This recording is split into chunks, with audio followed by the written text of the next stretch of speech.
अस्सलामु अलैकुम वरहमतुल्लाह। अल्हम्दुलिल्लाहि वकफ़ा वस्सलामुन अलल्लज़ीना इस्तफ़ा अम्मा बाद। मेरे प्यारे बहनों और भाइयों, मैं मुश्ताक बिन मोहम्मद फिर आपके सामने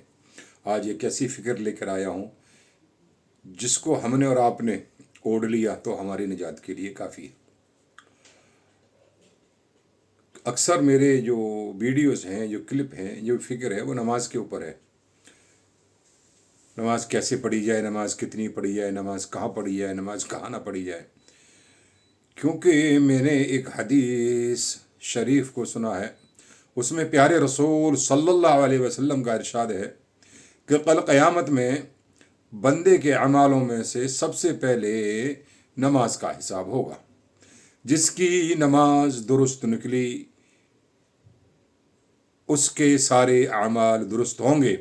और जिसकी नमाज ख़राब निकली उसके सारे अमाल ख़राब होंगे और वो खसारा पाने वालों में होगा। तो मेरे प्यारे बहनों और भाइयों, मुझे बड़ी फ़िक्र है इस चीज़ की कि अल्लाह रब्बुल आलमीन ने कितनी बड़ी एक आसानी हमारे सामने लाके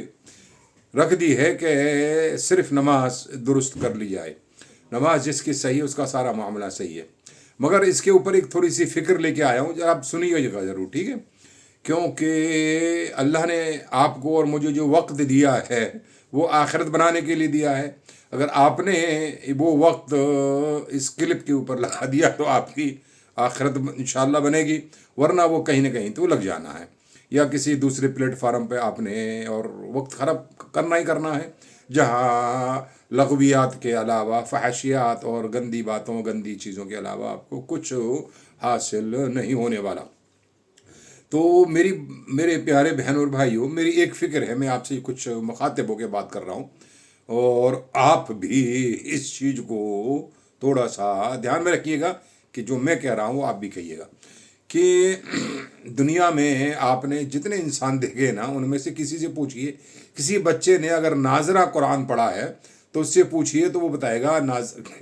आपने नाजरा कहाँ से पढ़ा है, तो वो आपको ज़रूर बता देगा कि मैंने फ़लानी दादी या बाजी से पढ़ा है। अगर किसी हाफिज से बात करेंगे कि हाफिज साहब आपने कुरान कहाँ हिफ्ज़ किया है, तो वो ज़रूर अपने मदरसे का नाम आपको बताएगा माज़रत के साथ, सॉरी। और किसी कारी से आप बात करेंगे कि कारी साहब आपने क़िरात कहाँ से शुरू की, तो वो ज़रूर किसी न किसी मदरसे का नाम आपको बताएगा। आलिम साहब से पूछेंगे, आलिम साहब आपने आलिमियत या फजीलत या आपने मुफ्ती का ये कोर्स कहाँ से किया है, तो वो किसी न किसी दारुल उलूम का नाम बताएगा। या इससे बड़े ओहदे के ऊपर आप जाएंगे तो उनसे पूछेंगे, वो ज़रूर आपको अपने मदरसे का या अपने इदारे का वहाँ नाम बताएगा। डॉक्टर से पूछेंगे तो वो बताएगा मैंने MBBS किया है अमेरिका से, या किसी इंजीनियर से पूछेंगे तो वो कहेगा मैंने AMU से। यानी जितने के जितने यहाँ पर शोबे हैं दीन के लिए या दुनिया के लिए, उनकी सबकी कुछ न कुछ कोई पीछे बैकग्राउंड ज़रूर है। मगर बड़े गौर फिक्र के सुनने की वाली बात है, और बड़े ताज्जुब करने की वाली बात है, आप किसी आदमी से, उसमें मौलवी हो, कारी हो, हाफिज हो, जो भी हो, जितने भी आप दुनिया के लोग मिलेंगे, उनसे पूछिए कि आपने नमाज कहाँ सीखी, वो नहीं बता पाएगा क्योंकि वो नमाज सिखाने के हमारे यहाँ कोई मदरसे ही नहीं है। किसी बड़े से बड़े आलिम को पूछ लीजिए कि आपने नमाज को कहाँ से सीखा है, तो वही क्या कहेंगे कि हमने तो अपने उस्ताद को पढ़ते हुए सीखा है। अगर उस्ताद से पूछेंगे आपने कहाँ से सीखा है, तो वो कहेंगे हमने अपने उस्ताद से पढ़ते हुए सीखा है। तो मुझसे आप कहेंगे तो मैं भी यही कहूँगा कि हम मदरसे में थे, और बचपन से तकरीबन मेरी उम्र 6 या 7 साल रही होगी जब से मैं मदरसे में हूँ, और वहाँ नमाज नहीं सिखाई जाती। नमाज बस हमारे जो कारी साहब थे या जो हाफिज साहब थे वो जिस तरीके से पढ़ते थे हम उस तरीके से पढ़ते चले आ रहे हैं। उनसे अगर पूछा जाए, अगर वो जिंदा हो, उनसे पूछा जाए कि आपने कहाँ सीखी, तो वो यही कहेंगे कि मैंने अपने उस्ताद से सीखी है। तो देख करके अगर नमाज सीखता तो डॉक्टर का बेटा डॉक्टर बन जाता, इंजीनियर का बेटा इंजीनियर बन जाता। और वो जो मैं डॉक्टर, इंजीनियर, प्रोफेसर और जिनकी बातें कर रहा हूँ, वो तो दुनिया के एतबार से बहुत ही छोटे मामले हैं। अल्लाह रब्बुल आलमीन ने नबी सल्लल्लाहु अलैहि वसल्लम को जो खबर दी है कि जिस बंदे के नामा अमाल में नमाज अगर दुरुस्त हो गई तो सारे मामले दुरुस्त हो जाएंगे। तो भाइयों, क्या वजह रही कि जिस चीज़ की गारंटी नबी सल्लल्लाहु अलैहि वसल्लम ने ली कि जिसकी नमाज दुरुस्त उसका सारा मामला दुरुस्त, सारे अमाल दुरुस्त होंगे, तो फिर इसके लिए कोई मदरसा क्यों नहीं, इसके लिए کوئی مدرسہ کیوں نہیں، اس کو صحیح طریقے سے مطلب تکمیل تک پہنچانے کے لیے کوئی ہمارے پاس سسٹم کیوں نہیں ہے؟ ایک خبر آئی تھی کہ دنیا کے اندر سونے کے پہاڑ ہیں، تو دنیا والوں نے جو اس کے ماہرین ہیں، جو اس سے محبت کرتے ہیں، ان ماہرین نے کیا کیا کہ سونے کو ریفائنڈ کرنے کے لیے، سونے کو شدھ کرنے کے لیے، اس کو یعنی کلیئر کرنے کے لیے بڑی بڑی ہی فیکٹریاں لگائیں، وہاں سے سونا نکالتے اور اس کو فیکٹری میں لے جا کر اسے صاف کرتے اور پھر مارکیٹ میں لاتے۔ ایک خبر آئی کہ دنیا میں ایک ایسی چیز ہے جو اس میں آگ لگ جاتی ہے، یعنی پیٹرول ہے، تو پیٹرول نکلا، پیٹرول نکالنے کے بعد لوگوں نے ریفائنری بنائی،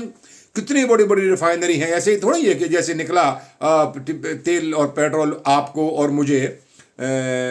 پروس دیا گیا اور ہم اسے استعمال کرتے ہیں۔ نہیں میرے بھائی، اس کے اوپر بڑی محنت کی گئی تھی، اسے کامیاب کرنے کے لیے، سکسیسفل بنانے کے لیے ان کے اوپر بڑی محنتیں کی گئیں۔ اب کسی سائنسدان نے دماغ لگایا، اللہ نے اس کے دماغ میں بات ڈالی کہ کرنٹ بجلی بن سکتی ہے، تو اس نے بجلی بنا کر کے ایسے ہمارے ہاتھ میں دی؟ نہیں دی، اس نے بھی ایک بہت بڑے بڑے ٹرانسفارمر لگائے اور پھر اس کو بجلی کو جا کے صاف اور شفاف کیا اور اسے قابل استعمال ہم کو بنا کر ہمیں دیا، تب جا کر کہیں ہم اس کو یوز کر رہے ہیں اور اس کے فائدے اٹھا رہے ہیں، اور اس کے فائدے دین اور دنیا دونوں کے لیے ہم استعمال کر رہے ہیں۔ اب کسی نے ایک جہاز بنایا، تو جہاز والے نے یہ تھوڑی ہم کو بنا کے پلاسٹک کا پکڑا دیا یہ گرے یا اڑے، یہ کوئی گارنٹی نہیں، اس کے اوپر اتنی محنت کی گئی کہ آج الحمدللہ ایک جہاز 14 15 گھنٹے نان اسٹاپ اڑ جاتا ہے۔ تو ہم یعنی اس چیز میں کیوں پیچھے رہے؟ یہ جس چیز کی گارنٹی دی گئی وہی گارنٹی، اسی پہ کوئی محنت نہیں ہے، کوئی ہاتھ یہاں باندھ لیتا ہے، کوئی یہاں باندھ لیتا ہے، کوئی یہاں باندھ لیتا ہے، کوئی یوں ہاتھ رکھتا ہے، کوئی یوں رکھتا ہے، کوئی یوں، یعنی اللہ کے رسول صلی اللہ علیہ وسلم نے نمازوں کا حکم لا کر کے دیا، جو فرضیت بتائی اللہ نے اس کو فرض کیا ہے، کیا اس کے پڑھنے کا کوئی مسودہ یا کوئی ترتیب نہیں بتائی، کوئی پلان نہیں تھا؟ ضرور ہے۔ اب آپ کہیں گے، میں آپ سے مخاطب ہوں، گفتگو کر رہا ہوں، سنیے میری بات کو، آپ کہیں گے کہ وہاں ہوتا ہے یا وہاں ہوتا ہے، نہیں، آپ مجھے بتائیں، یہ نہیں، میں بچپن سے، میری عمر 6-7 سال کی رہی جب سے مدرسوں میں ہوں، اور ایک مدرسے میں نہیں، کوئی یہ کہ میرے مسلک کے مدرسے میں نہیں ہے یا میرے اس کے والے میں نہیں، میں نے سارے مسلک کے مدرسے چھان کے پھینک دیے۔ میں شروع سے بریلیت میں کافی دیر رہا، میں نے وہاں تعلیم، میں نے حفظ کا دورے میں وہاں پر رہا میں، پھر میں یہ جو اپنے آپ کو جس طریقے سے ڈیوائڈ کر کے رکھا ہے کہ یہ تبلیغ والوں کے مدرسے میں، وہاں بھی رہا، میں نے اہل حدیث کو ساتھ بھی رہا، میں نے بہت وقت لمبا گزارا ہے، کہیں کسی کے ساتھ کسی مسلک والے نے کہ یہاں نماز کو سکھانے کا طریقہ نہیں ہے، جس طریقے سے جو چاہ رہا ہے۔ ایک خواتین ہمارے گھر میں ہی ہیں، جاننے والی ہیں، وہ نماز پڑھ رہی تھی، میں نے دیکھ لیا، وہ زمین پہ لیٹ کے چپٹ کے پڑھ رہی تھی، تو میں نے کہا بھی یہ نماز آپ چمٹ کے کیوں پڑھتی ہیں زمین پر؟ کہ نہیں، یہ تو ہماری دادی نے بتایا ہے۔ تو بتاؤ، نماز کا پڑھنا نماز دادی بتائیں گی، جبکہ دادی کو خود نہیں معلوم، خود معلوم ہوتا تو چمٹ کے سجدہ کیسے عورت کرے گی؟ بالکل زمین سے بچ جاتی ہے، جبکہ اللہ کے رسول صلی اللہ علیہ وسلم نے کہا کہ کتے کی طرح یعنی ہاتھ بچھا کر کے نماز نہ پڑھی جائے۔ تو میرے عزیز، میں آپ کو بتاؤں، اس نماز میں تقریباً جو بھی کوئی 400 ارکان بتاتا ہے، 400 اسٹپ بتاتا ہے، کوئی 500 بتاتا ہے، کوئی 800 بتاتا ہے، میری نظر میں جس طریقے سے میں نے نماز کو سیکھا ہے، اس طریقوں کو، اس کو میں نے اس کا علم حاصل کیا ہے نماز کا، اس حساب سے تقریباً 1 یا 2 چیز میں، اقامت سے لے کر کے، اذان سے لے کر، اقامت نہیں، اذان سے لے کر کے سلام پھیرنے تک نماز اللہ کے رسول صلی اللہ علیہ وسلم کے میل سے میل نہیں کھاتی۔ نبی صلی اللہ علیہ وسلم کا جو طریقہ کتابوں میں مذکور ہے، کچھ معتبر کتابیں ہیں جیسے بخاری اور مسلم ہے، ان کے اندر طریقہ ہے، لکھا ہوا ہے، صحابہ رضی اللہ عنہ کے اقوال اور اعمال اس میں لکھے ہوئے ہیں، مگر ہمارے ہاں اس کا رواج نہیں ہے پڑھنے کا۔ نبی صلی اللہ علیہ وسلم کو اسوہ حسنہ نہیں بنایا ہم نے نمازوں میں، اور چیزیں دیگر تو چھوڑ دیجئے۔ تو میری فکر یہ ہے، میں اس فکر کو لے کر کے آپ کے سامنے آیا ہوں کہ جس طریقے سے پیٹرول نکالی گئی تھی، اسی طریقے سے ہم کو دے دی گئی ہے؟ نہیں، اس کا پروسیجر، اس کو کس طریقے سے لا کے ریفائنڈ کیا، پھر پیٹرول بنایا، پھر ڈیزل بنایا، پھر ہمارے استعمال میں لا کے دی گئی۔ اگر وہ لیکوڈ جو نکلا تھا اسی طریقے سے اگر ہمیں دے دیا جاتا تو ہمارے کسی کام کا نہ ہوتا،